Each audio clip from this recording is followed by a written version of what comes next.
অজ্ঞতা দূর হবে কি দ্বারা? আলেম ওলামার সোহবত, আর হলো কি মজলিস।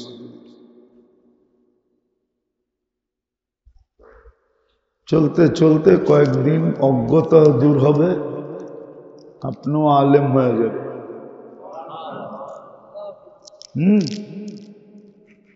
আলেম হবে। এইখানে না হইলে কবরে বয়া হবে না। কিতাবে আছে। আবার ইয়াং হুজুররা কিন্তু আঙ্গুল উঠাই দেবে,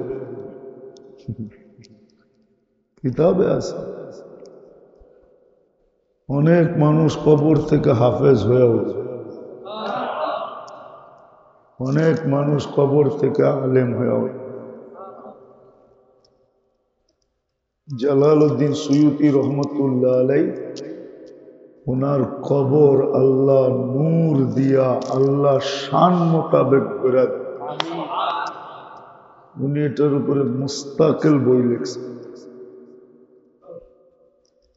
আপনিও কিয়ামতের দিন আলেম হয়ে উঠবেন। 30,000 বছর কবরে বয়া খালি ঘুমাইবেন নাকি? আলেম হইতে তো 8-10 বছর লাগবে, তারপরে ঘুমান না কিয়ামত পর্যন্ত। দুনিয়া হুজুর হইতে কয় বছর লাগে? 8-10 বছরই তো লাগে। হাফেজ হইতে 3 বছর লাগে।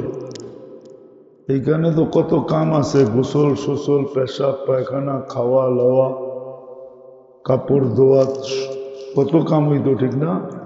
কবরে তো আর কোনো কাম নাই, খালি পড়তে থাকবেন আর মুখস্থ করতে থাকবেন।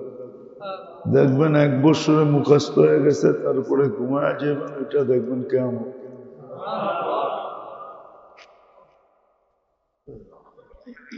দুই জিনিস মানুষকে উত্তম হইয়া জন্ম নেওয়া, সৃষ্টির সেরা হইয়া জন্ম নেওয়া সত্ত্বেও অদম সৃষ্টির থেকে অদম বানায়। একটা হলো দিনের ব্যাপারে অজ্ঞতা, আর একটা হলো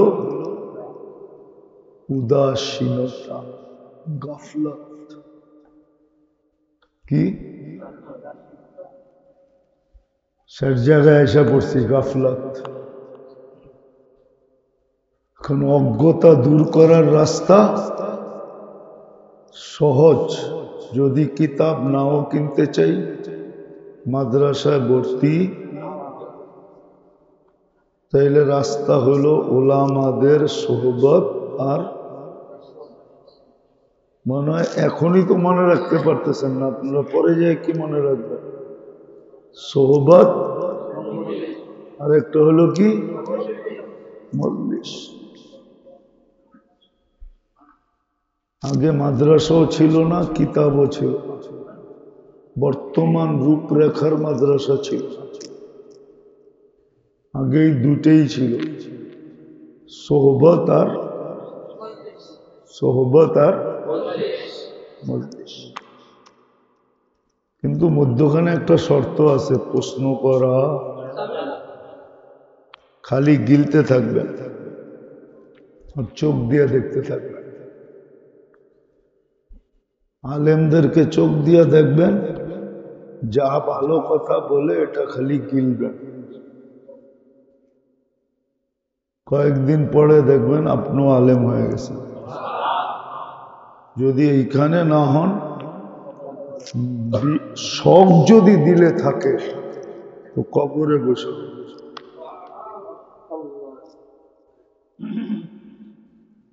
আর গাফলত যদি দূর করতে চান, যে আমি গাফেল থাকতে চাই, সদা সর্বদা জাকের থাকতে চাই, আল্লাহ স্মরণের ভিতরে ডুবা থাকতে চাই, আল্লাহ স্মরণে, আল্লাহ স্মরণে সবসময় মগ্ন থাকতে চাই, আল্লাহ স্মরণে সবসময় ডুবা থাকতে চাই। যদি এটা চান, গাফলত দূর করার রাস্তা এটাই। যেটা আমি দেখাইতেছি, এছাড়া গাফলত দূর হবে না। গাফলতের বিপরীত হইল আল্লাহর প্রেমে সর্বক্ষণ ডুবা থাকা, আল্লাহর স্মরণে সর্বক্ষণ ডুবা থাকা। যদি এটা চান আমি সর্বক্ষণ আল্লাহর স্মরণে ডুবা থাকতে চাই, তাইলে আল্লাহওয়ালাদের সোহবত লাগবে। কাদের? কাদের? না, আল্লাহওয়ালারা সর্বক্ষণ আল্লাহ স্মরণে ডুবা থাকে, স্মরণে ডুবা থাকে। হয়তো মাঝে মাঝে মাথা একটু উঁচা করে, দেখেন না কিছু মাছ আছে সারাদিন পানির মধ্যে ডুবা থাকে, মাঝে মাঝে উঠা একটু মাথাটা উঁচা করে। আল্লাহওয়ালারা সর্বক্ষণ আল্লাহ স্মরণে কি ডুবা থাকে। মাঝে মাঝে দেখা যায় মাথা উঠায় কি করে, মাথা একটু মাঝে মাঝে মাথা উঠায় আর কি। মাঝে মাঝে দেখেন একটু খাইতে বয়, একটু ঘুমায়, একটু পেশাব পায়খানায় যায়, এটা হলো মাঝে মাঝে। আর সারাক্ষণ কি থাকে,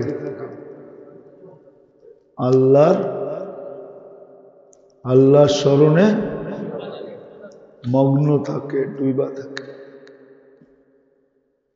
এই জন্য আপনিও যখন এদের সাথে সংযুক্ত হবেন, আপনিও যখন কোন দুনিয়ার যত ভালোই আপনি হন, নাচি না কোনো খারাপ মাইসের লোকে চলছে, আঙ্গুল আপনার উপরে উঠবো কিনা, উঠবো না। কেউ দিয়ে এদিক ওদিক করে উঠবো, অথচ আপনি না বুঝা চলছেন, চিনেন নাই,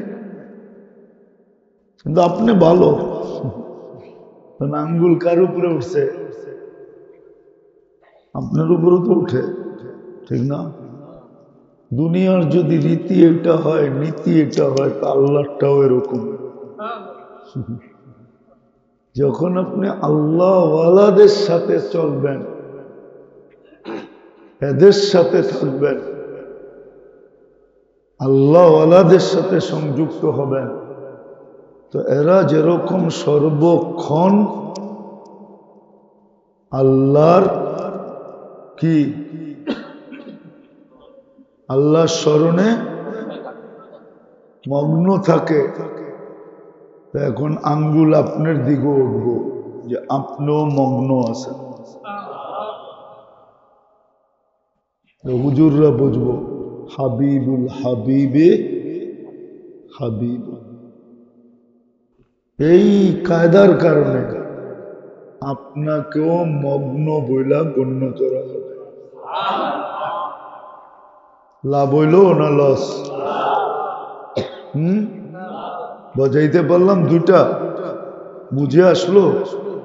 কঠিন কিন্তু না, আমি কঠিন করে বুঝাই নাই, সহজেই বুঝাইছি।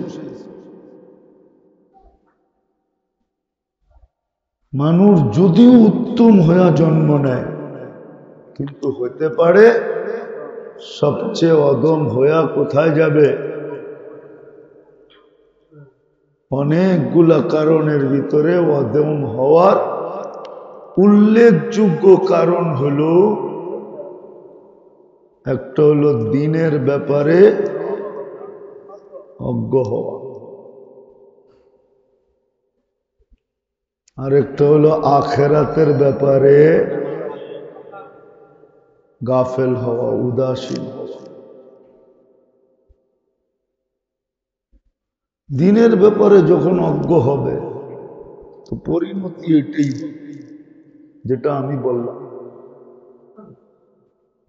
আর যখন আখেরাতের ব্যাপারে উদাসীন হবে তো পরিণতি এটাই হবে যেটা বললাম, কিঞ্চিত এদিক ওদিক হবে না।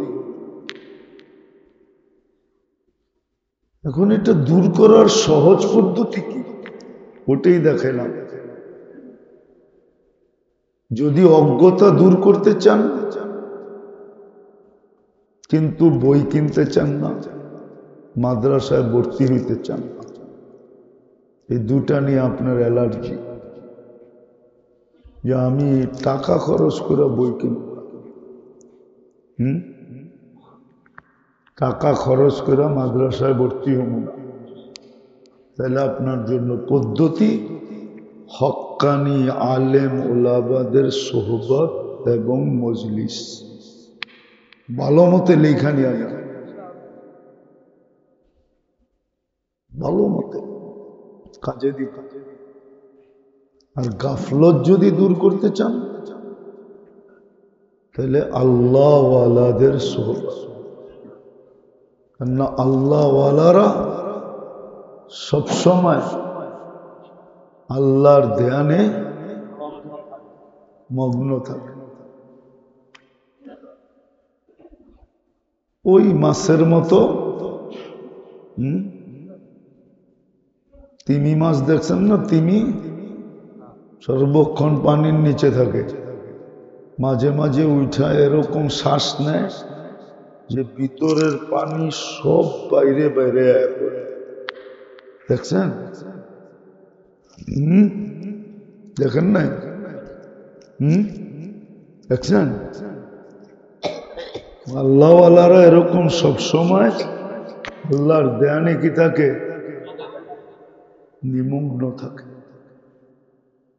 মাঝে মাঝে আমাদের মতো দুনিয়ার কাজ কাম করে, এটা মানে শ্বাস নেয়। তো যখন আপনি ওদের সাথে সম্পর্কিত হবেন তো আপনাকেও ওনাদের ভিতর থেকে গণ্য করা হবে। এই জন্যই কোরআন হুকুম দিছে কুনু মা'আস সাদিকিন। এই জন্যই হাদিস বলছে আল মারউ মান আহাব্বা, আল মারউ মা'a মান আহাব্বা, যে যাকে ভালোবাসবে আমরা তার ভিতরেই তাকে গণ্য করব। এই দুটা কাজ আল্লাহওয়ালাদের সোহবত। এখন বলবেন আল্লাহওয়ালা চিনমু কি কইরা, এটাও তো একটা প্রশ্ন। কি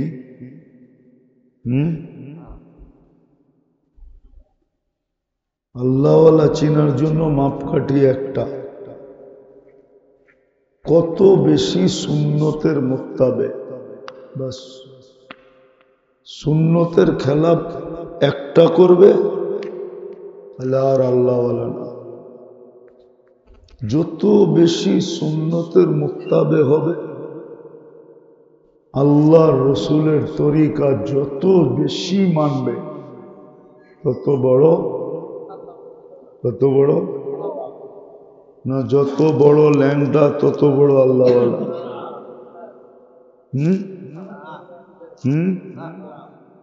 কি না, যত বেশি গোসল না করে তত বেশি আল্লাহওয়ালা। যত বেশি ময়লায় সয়লায় থাকে তত বড় আল্লাহওয়ালা। যত বড় লম্বা চুল তত বড় আল্লাহওয়ালা। এটা নাকি ক্যা? যত বেশি সুন্নতের মোত্তাবেক তত বড়। এটা আবার আরেকদিন মনে উঠলে শোনা, মনে রাখেন। আজকে এতটুকুই, টাইম শর্ট, এতটুকুই শুনাইলাম যে গাফলত দূর হবে কার সোহবতে, আল্লাহওয়ালাদের। আবার বাড়ায় দিছে সোহবত আল্লাহওয়ালাদের। জাহালত দূর হবে কেমনে? হক্কানি আলেমদের মজলিস এবং সোহবত। আল্লাহ ওয়ালাদের সোহবতে যত থাকবে তত গাফলত দূর হইতে থাকবে।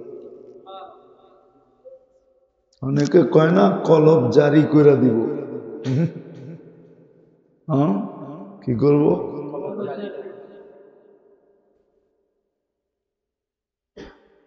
আল্লাহ ওয়ালাদের সোহবতে যত থাকবেন তত গাফলত হইতে দূর হইতে থাকবে, আপনি ওনাদের অন্তর্ভুক্ত হইতে থাকবেন। কেননা ওনারা 24 ঘন্টায় আল্লাহর ধ্যানে মগ্ন থাকে। আল্লাহর ধ্যানে, আল্লাহর ধ্যানে মগ্ন থাকে। আচ্ছা কন্ত এসা পুরা ঘুমায় গেছে, ও কি মগ্ন? দুর্মিয়া ওই ঘুমে মগ্ন, ঠিক না? ঘুমে মগ্ন না, সত্য না?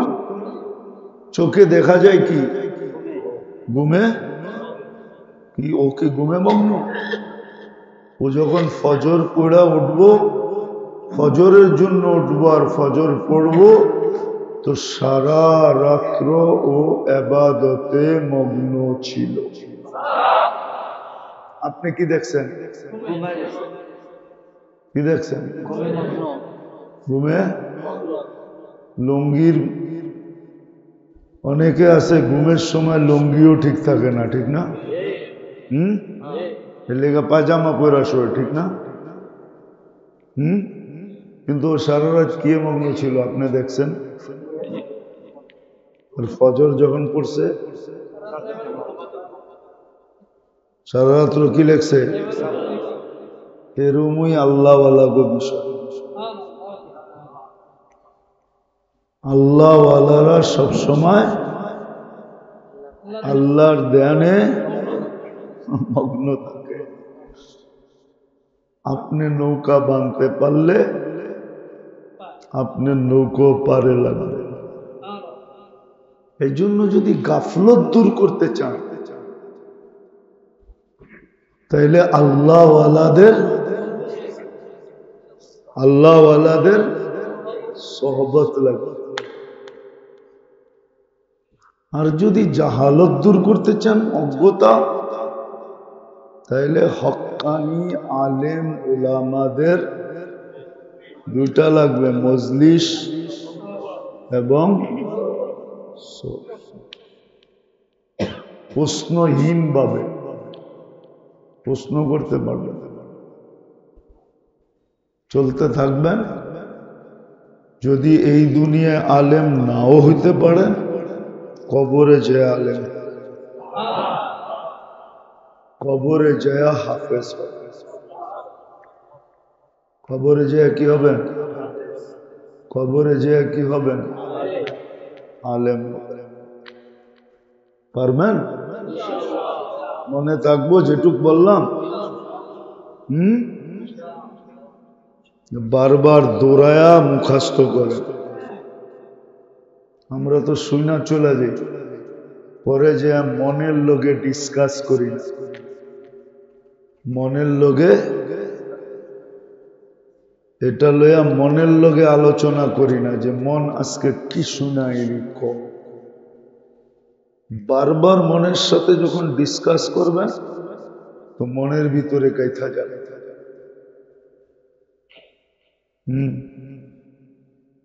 তখন দেখা যাবে ইনশাআল্লাহ একদিন আসবে, গরিব গুরাবারা কিয়ামতের দিন বড় বড় আলেম হাফেজ হইয়া উঠবে। আর যারা দুনিয়াতে নিজেদেরকে বড় বড় শিক্ষিত বলতো, জ্ঞানী গুণী বুদ্ধিজীবী শিক্ষিত বলতো, ওরা বহুত বহুত বহুত পিছে থেকে যাবে।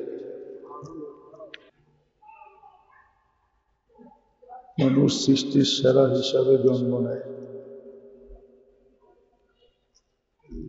কিন্তু কখনো কখনো সৃষ্টির থেকে অদম হইয়া দুনিয়ার থেকে যায়। জন্মটা কিন্তু সৃষ্টির সেরা হিসাব, আর যাওয়াটা কখনো কখনো সৃষ্টির থেকে অদম হয়ে যায়। দুটা শব্দ কিন্তু, জন্মটা সৃষ্টির, আবার যাওয়াটা কখনো কখনো সৃষ্টির থেকে অদম হয়ে যায়। কেননা কোনো প্রাণী জাহান্নামে যাবে না, একমাত্র মানুষ যাবে আর জিন যাবে। উকুদুহান নাস ওয়াল হিজারা, চোখের সামনে দেখবে প্রাণীগুলা সব মাটি হয়ে যাবে। কুনু তুরাবা সায়াকুনু তুরাবা, আল্লাহ মাটি হইতে বলবেন, সব মাটি হয়ে যাবে। কিন্তু মানুষই জাহান্নামে যাবে। তাহলে বাড়ির কুকুরটা যদি না গেল, সে গেল, তাহলে তো কুকুরের চেয়ে অদম হলো। পালিত পশুগুলা যদি না গেল, সে গেল, তো পালিত পশুগুলার থেকে তো অদমই হইল, ঠিক না? তো মানুষ সৃষ্টির সেরা হিসাবে জন্ম নেয় বটে, কিন্তু কখনো কখনো কেউ কেউ সৃষ্টির থেকে অদম হয়ে যাবে, যদিও জন্মটা অনেক উপরে আর বিদায়টা অনেক নিচে। একটু বাবার বিষয়, কিন্তু চিন্তার বিষয়। আমরা প্রত্যেকেই ওই সিরিয়ালে থাকতে পারি, যে জন্ম তো নিলাম শ্রেষ্ঠ হিসাবে, আর ফিরত গেলাম অদম হিসাবে। জন্ম তো ফেতরতের উপরে, আর মৃত্যুটা হলো বেঈমানির উপরে। চিন্তা করা উচিত।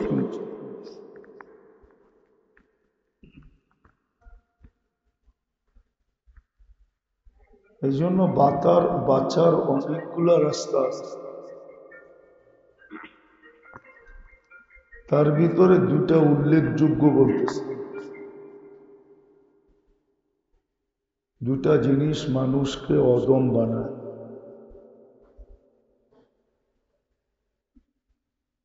আবার দুটা জিনিস মানুষকে উন্নত বানায়। অনেকগুলো আছে, তার ভিতরে উল্লেখযোগ্য দুটা। আল্লাহ করুক, বুঝে আসুক, ভালো মতে বোঝা উচিত। ভালো মতে বোঝা উচিত।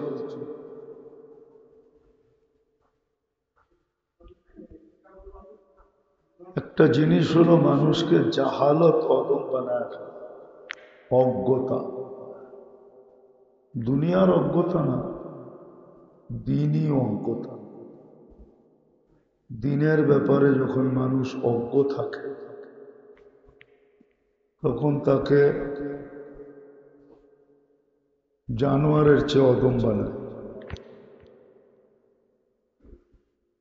যখন দিনই ব্যাপারে সে অজ্ঞ থাকে। দ্বিতীয় হলো যখন সে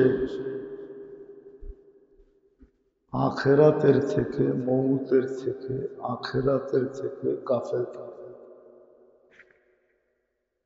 দুটা জিনিস মানুষকে, অনেক জিনিস মানুষকে অদম বানায়, কিন্তু উল্লেখযোগ্য হলো এই দুটা। দুটা মানুষকে, আবারও বলতেছি, যদিও জন্ম সৃষ্টির ভিতরে শ্রেষ্ঠ হিসাব, বুঝেন? কিন্তু বুঝেন তো? কিন্তু বিদায়টা হবে একবারে অদম হিসাব, সৃষ্টির ভিতরে। সৃষ্টির ভিতরে শ্রেষ্ঠ হিসাবে, কিন্তু মৃত্যু হবে সৃষ্টির ভিতরে সবচেয়ে অধম হিসাবে।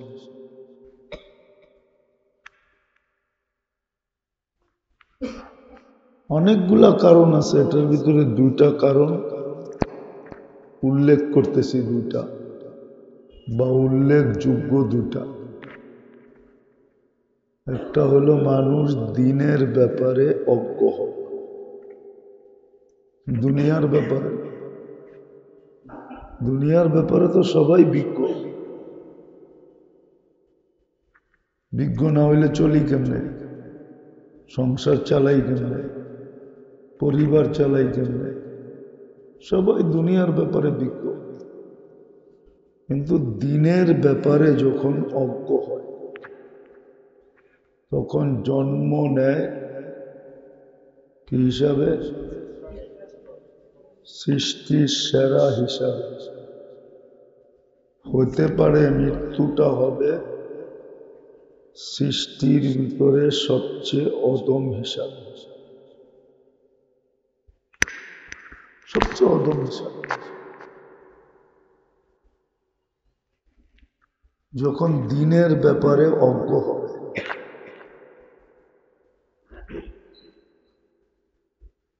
আর দ্বিতীয় হলো যখন আখেরাতের ব্যাপারে গাফেল হবে, তখন জন্ম নিবে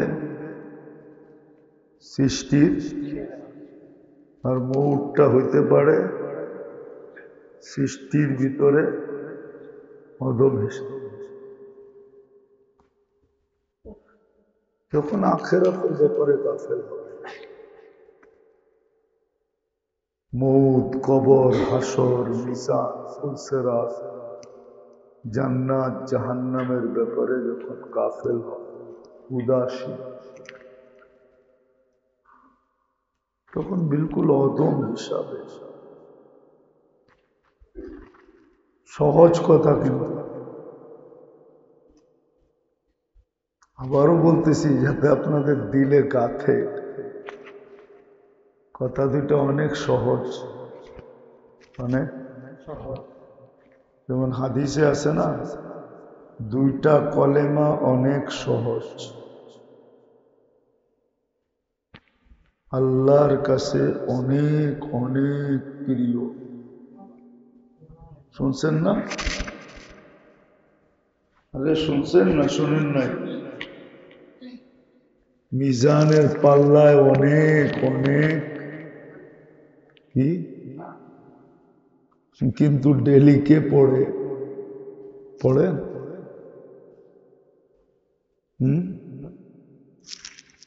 কে পড়ে? কে পড়ে ডেলি? একবারও তো পড়ে না। আপনাদের কথা বাদেই দিলাম, হুজুররা রাগ হয়ে যাবে। 100 জন হুজুররে জিজ্ঞাসা করলে 10 জন পড়ে কিনা সন্দেহ আছে। হুজুরও তো পড়ে না, অথচ দুইটা কালিমা অনেক অনেক সহজ, আল্লাহর কাছে শুধু অনেক না, সবচেয়ে প্রিয়। মিজানের পাল্লায় অনেক অনেক কি ওজনওয়ালা। সুবহানাল্লাহি সুবহানাল্লাহি ওয়া বিহামদিহি সুবহানাল্লাহিল আযীম। সহজ, কিন্তু কে পড়ে? কে কে পড়ে? এরকমই আমার কথা দুটা আর কি। তো আগে বললাম না, জন্ম নেয় সৃষ্টির সেরা হিসাব হইতে পারে দুনিয়ার থেকে বিদায় নিবে সৃষ্টির ভিতরে সবচেয়ে অদম হিসাব, সৃষ্টির ভিতরে সবচেয়ে অদম হিসাব, জন্ম সবচেয়ে সেরা হিসাবে, মৃত্যু সবচেয়ে অদম হিসাব।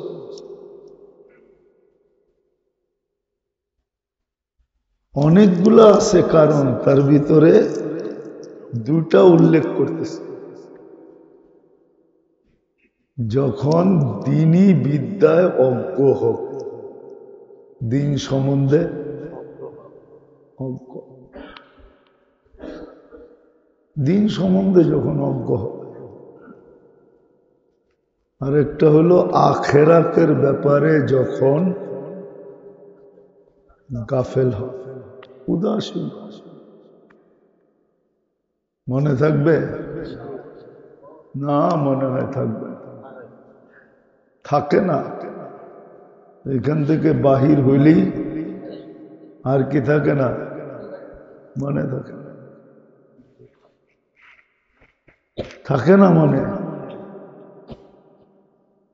কোরআনের ওই কথাই সত্য হয়, ওমা আনসানিহু ইল্লা শাইতান, শয়তান দিলের থেকে মুছায় দেয়। কিন্তু হ্যাঁ, চেষ্টা করলে মনে থাকবে, চেষ্টা করলে, যুদ্ধ করলে মনে থাকবে। মনের সাথে যদি যুদ্ধ করা যায় তাহলে মনে থাকবে না, দিলে কাইঠা নেওয়া যায়। তো এই দুটা জিনিস মানুষকে, অনেকগুলার ভিতরে এই দুটা জিনিসও, যেই মানুষটা সৃষ্টি জন্ম নিল সবচেয়ে সেরা হিসাবে, সে দুনিয়ার থেকে বিদায় নিবে সবচেয়ে অদম হিসাবে। একটা হলো দিনের ব্যাপারে অজ্ঞতা, ধর্মের ব্যাপারে অজ্ঞতা। বলবেন এটা দূর হবে কি করে? এটার দূর হওয়ার সহজ পদ্ধতি, যদি বই না কিনতে চান, কোন মাদ্রাসায় ভর্তি না হইতে চান, মনে রেখেন কিন্তু শব্দগুলা, বই কিনবেন না, মাদ্রাসায় ভর্তি হবেন না, ঠিক আছে? কিন্তু এই অজ্ঞতা দূর করতে চান, এটার জন্য সবচেয়ে উত্তম রাস্তা হলো উলামাদের মজলিস এবং এদের সোহবত। মজলিস এবং সোহবত, মজলিস আর সোহবতে থাকা আর মজলিসে বসে।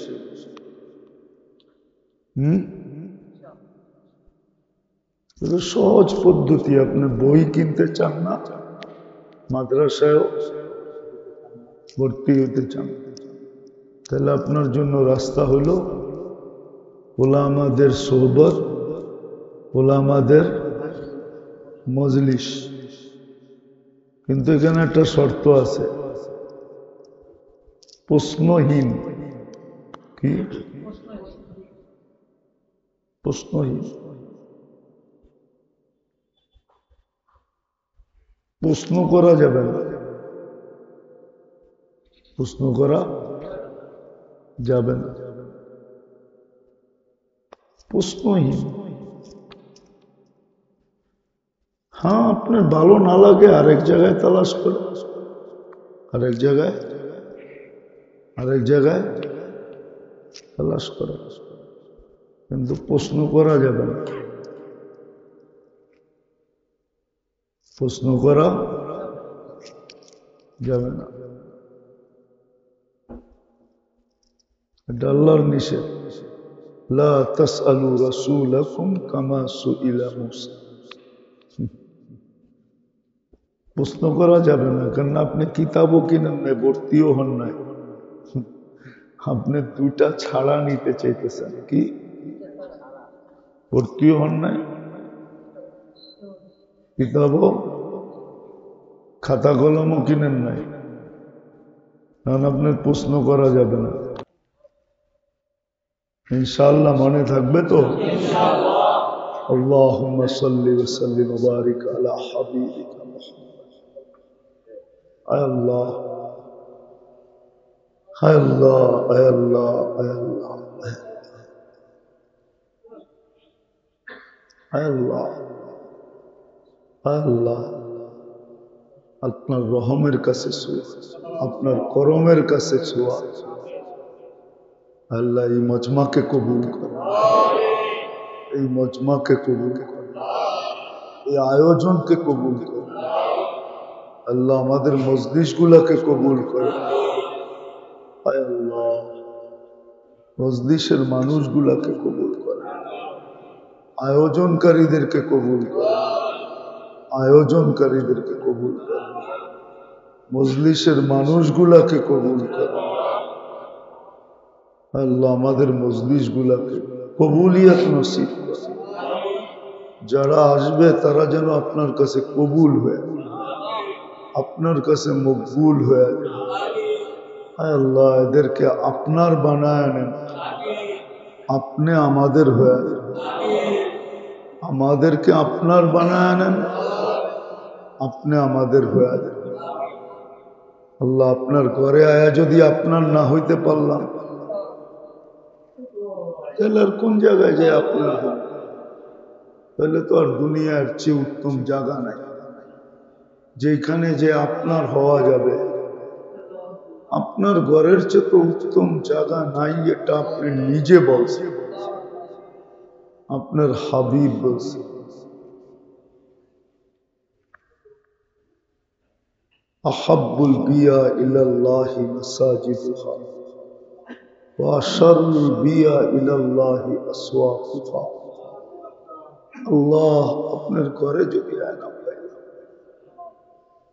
আর চেয়ে উত্তম জায়গা তো দুনিয়ার ভিতরে নাই। আর আপনি যদি না দেন, আপনার চেয়ে বড় দাতা তো দুনিয়ার সৃষ্টির ভিতরে কেউ নেই। সবাই দিলেই তো কমে, আপনারটা দিলে তো কমেও না বাড়েও, যেমনটা তেমনই থাকে। আপনি আমাদেরকে কবুল করবেন না কেন? এই মজমাকে কবুল করেন, এই মজমাকে কবুলিয়ত নসিব করেন। যা শুনলাম, যা বললাম, এর উপরে আমল করার তৌফিক দান। আমাদের আত্মীয় স্বজন, মা বাবাকে মাফ করা, পুরা উম্মতে মুহাম্মদীকে মাফ করা, ইনসানের সাথে সাথে জিন্নাতকেও মাফ করা দেন। আয় আল্লাহ ফিলিস্তিনের সাথে সাথে সারা দুনিয়ার মুসলমানের মাথা আবার একবার উঁচা করে, আবার একবার উঁচা করে। এক সময় উঁচা ছিল, আপনিই আমাদের বুরা আমলের কারণে নিচা করে দিয়েছেন। আমরা তওবা করতেছি, আবার একটু উঁচা করে, আবার উঁচা করে ফিলিস্তিনকে বিজয় নসিব করে। وصلى الله تعالى على خير خلقه محمد وآله وصحبه أجمعين برحمتك يا أرحم الراحمين.